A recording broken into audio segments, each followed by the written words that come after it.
जय हिंद दोस्तों, welcome to की क्लासेज। तो फिर हम लोग क्लास 10th का मैथ शुरू कर रहे हैं 1.2।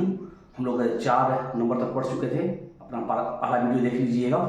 और आज हम लोग 5वां प्रश्न देख रहे हैं। 5वां प्रश्न है, देखते हैं यहाँ पर 5वां प्रश्न एक्सरसाइज 1.2 का कि जांच कीजिए कि क्या किसी प्राकृतिक संख्या n के लिए संख्या 6 पे पावर n 0 पर समाप्त हो सकती है। ठीक ना। प्रश्न फिर से अपना किताब में टेक्स्ट बुक में देख लीजिएगा, बीटीसी का जो किताब है वही वाला। ठीक ना। कि प्रश्न है कि जांच कीजिए कि क्या किसी प्राकृतिक संख्या n के लिए संख्या 6 पे पावर अंक 0 पर समाप्त हो सकती है। ठीक है। तो ये प्रश्न इसमें लैंग्वेज कुछ है लिखना।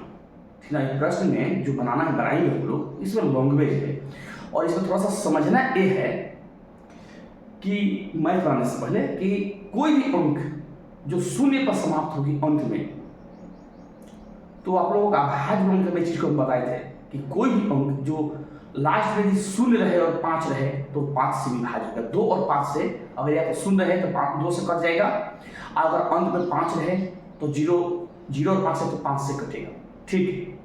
तो देखते हैं कि 6 पे पावर अंक जो शून्य पर समाप्त, कोई जांच कीजिए कि क्या किसी संख्या n संख्या 6 पे पावर अंक समाप्त हो सकता है। जो 6 है, इसके पावर जो है अंत में 6 पे समाप्त हो सकता है, 0 पे समाप्त हो सकता है, यही प्रश्न कह रहा है। ठीक। माने 6 पे पावर 1 अंक 0 पे समाप्त हो सकता है। तो यहां पर हम सॉल्व करेंगे, इसको सॉल्व लिखेंगे क्या हम जानते हैं कि कोई भी धनात्मक पूर्णांक जो शून्य पर समाप्त होगी वह 2 और 5 से विभाजित होगी।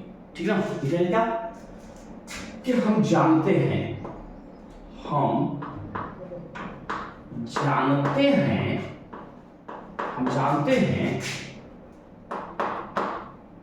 कोई भी धनात्मक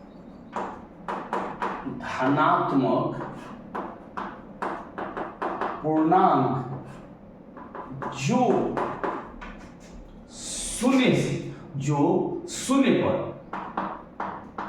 जो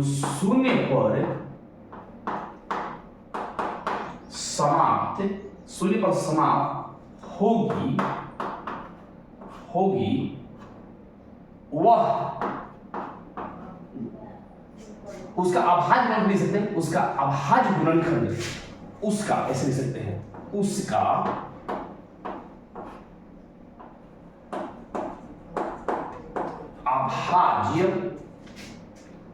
अभाज्य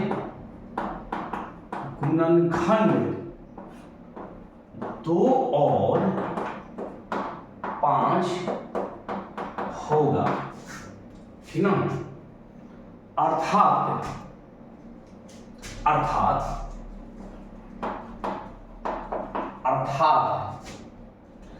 6 पे पावर n का, यहां से लिख सकते हैं, पैराग्राफ यहां से चेंज कर सकते हैं। अर्थात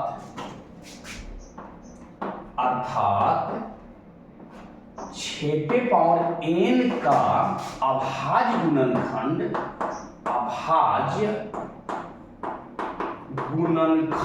में अर्थात 6 पर n का अभाज्य गुणनखंड में 2 और 3 है। इसमें 5 नहीं है। अब एक चीज तो हमने लिख ली है कि 6 पे पावर n का अभाज्य गुणनखंड में 2 और 3 है, इसमें 5 नहीं है। तो कैसे नहीं है वो देखते हैं। क्योंकि 6 पे पावर n बराबर, इसका अगर गुणनखंड हम करें तो 2 गुने 3 पे पावर n, 6 का अभाज्य क्या होता है 2 और 3। अर्थात अगर इसको तोड़ना चाहें तो 2 पे पावर n आएगा और 3 पे पावर a घातांक है। a गुने b पे पावर n करके a पे पावर n गुने b पे पावर n हो जाएगा। यानी कि 2 पे पावर n भी और 3 पे पावर n दोनों पे आ गया। इसमें क्या हो रहा है कि 5 नहीं है, तो लिखेंगे अतः, यहां से लिख सकते हैं कि अतः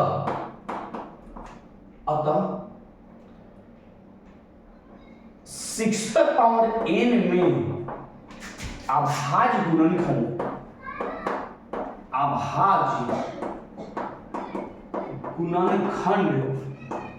5 नहीं है, 5 नहीं है, 5 नहीं है। बस इसके बाद हम लोग वही लिख सकते हैं, अतः किसी प्राकृतिक संख्या, इसलिए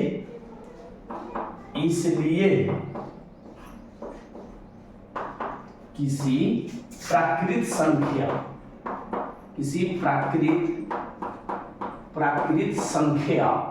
n के लिए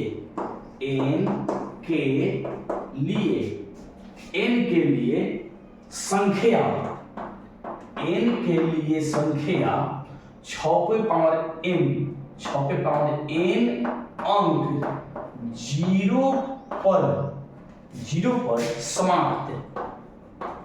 0 पर समाप्त नहीं होगी। और इसी को हम लोग क्या करना था, प्रूफ करना था।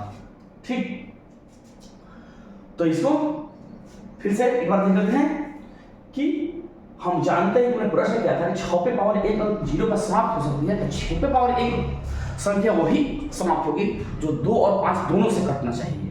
ठीक, तो देखते हैं क्या कि हम जानते हैं कि कोई भी धनात्मक पूर्णांक जो 0 पर समाप्त होगी उसका अभाज्य गुणनखंड 2 और 5 होगा। ठीक है ना, कोई भी संख्या जो 0 पर समाप्त होता है उसमें 2 या 5 दोनों से काटना चाहिए, अर्थात 6 पे पावर n का अभाज्य गुणनखंड 2 और 3 है। लेकिन हम लोग देख कर रहे हैं कि 6 पे पावर जो n है इसका अभाज्य गुणनखंड 2 और 3 है, इसमें 5 नहीं आ रहा है। क्यों नहीं आ रहा है कि हम तोड़ कर देखते हैं। 6 पे पावर n का 2 गुणे 3 बराबर 2 पे पावर n गुणे 3 पे पावर n, अतः 6 पे पावर n में अभाज्य गुणनखंड 5 है, 5 नहीं है, 2 और सिर्फ 3 है। ठीक, इसलिए किसी प्राकृतिक संख्या n के लिए संख्या 6 पे पावर n अंक 0 पर समाप्त नहीं होगी। ठीक ना, तो इसको स्क्रीनशॉट ले लीजिए, तब हम चलेंगे मैथ 6 क्रम। ठीक, तो चलिए हम लोग दूसरा देखते हैं। अगला 6 नंबर प्रश्न है क्या, व्याख्या कीजिए कि 7 गुणे 11 गुणे 13 प्लस 13 और 7 गुणे 6 गुणे 5 गुणे 4 गुणे 3 गुणे 2 गुणे 1 प्लस 5 भाज्य क्यों है। माने संख्याएं भाज्य है, आपको बताना है कि आखिर क्यों भाज्य है। ऐसे देखने से लग रहा है कि यह भाज्य है, नहीं, तो ये भाज्य है क्यों, ये हम लोग को प्रूव करना है। इसमें देखिए 2 मैथ है, एक पहला मैथ है और एक हो जाएगा दूसरा मैथ।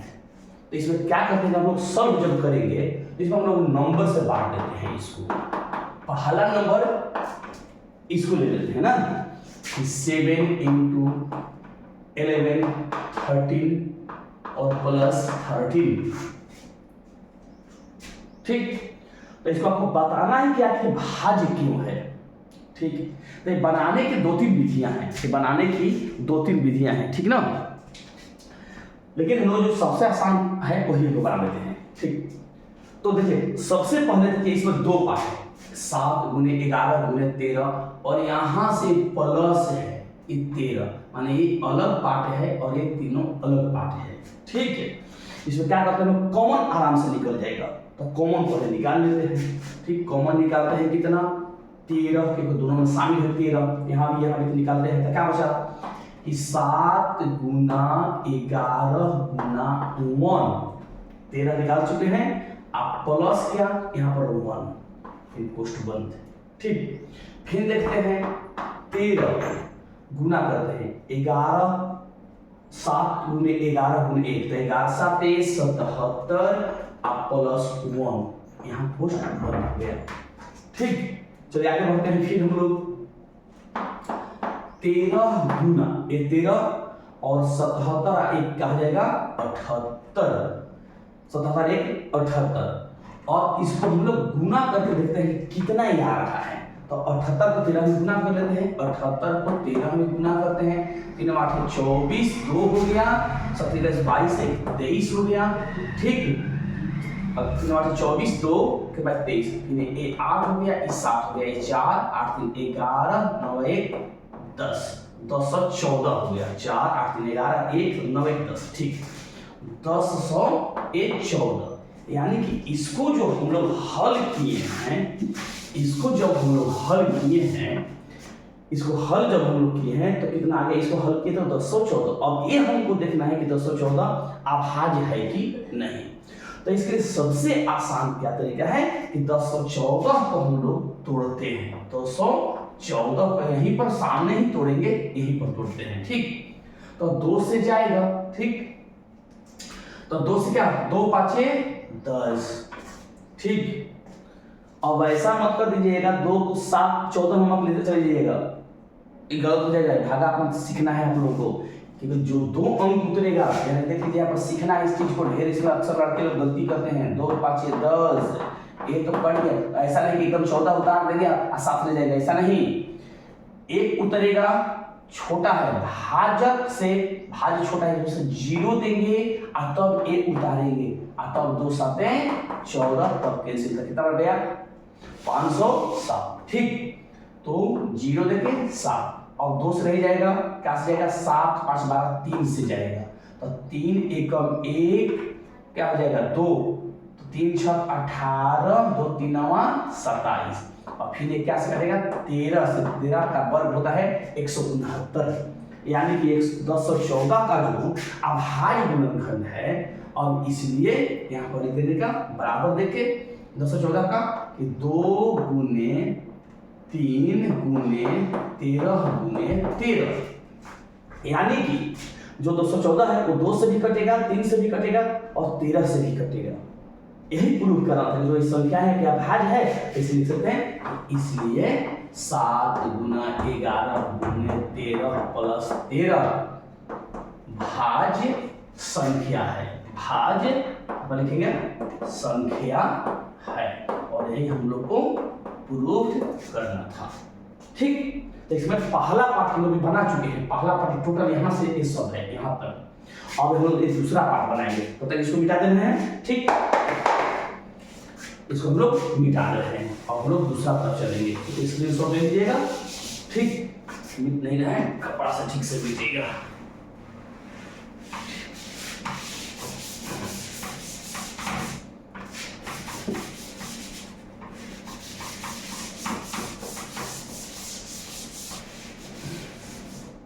ठीक, अब हम लोग दूसरा लेते हैं। दूसरा प्रश्न देखते हैं, यहाँ पर क्या है 7 गुना 6 गुना 5 गुना 4 गुना 3 गुना 2 गुना 1 प्लस 5। यहाँ के 2 ही कंडीशन है, यहाँ भी वही दो पार्ट में है। एक चीज और आपको बता रहे हैं कि जरूरी नहीं है कि 5 ही यहाँ पर है एग्जाम में। आपको टेस्ट लेने के लिए एग्जाम में है तो दोनों एक साथ दे देगा, या कभी कभी एक ही पार्ट देगा, सिर्फ इसको दे देगा या सिर्फ इसको देगा। तो इसको देगा तो जरूरी नहीं कि यहाँ पर 13 रहेगा तो 13, यहाँ पर 11 भी दे सकता है। यहाँ जैसे 5 निकालना जरूरी नहीं कि यहाँ पर हो सकता है 6 भी निकाल दे, 2 निकाल दे, 7 निकाल दे, तो वो भी आपको सोचना है। तो चलिए इसमें 5 निकाला है, हम लोग 5 ही कॉमन निकालेंगे। तो 5 कॉमन निकालेंगे तो क्या हो जाएगा 7 गुना 6 गुना 5 निकाल चुके हैं, तो 1 गुना 4 गुना 3 गुना 2 गुना 1 आप प्लस 5 निकाले हैं तो 1। ठीक, अब इसको पूरा करते हैं 5 इंटू, इसको सब पूरा करते हैं 7 छक 42 और 4 12 2 24, तो 42 और 24 गुना करते हैं, फिर से 7 छक 42 अच्छा 12 2 24, तो 42 और 24 को गुना करते हैं तो 4 दूनी 8 4 10 और 2 दूनी 4 4 दूनी 8 8 6 4 10 9 1 10। ठीक है, 1008 और ये हमारा एक बचा है। ठीक है, ये बचा है, तो यहाँ पर क्या हो जाएगा 5 गुना ये हो गया आपका 8 1 हो गया 9। ठीक, चलिए ये हो गया। अब इसको हम लोग जब गुना करेंगे तो 5 कम 5 0 0 9 5 45, यही तो 9 5 45, सॉरी यहाँ पर तो ये हो जाएगा ना 9 5 45 हो जाएगा, ये 0 और 5 गुण 545 की तरफ।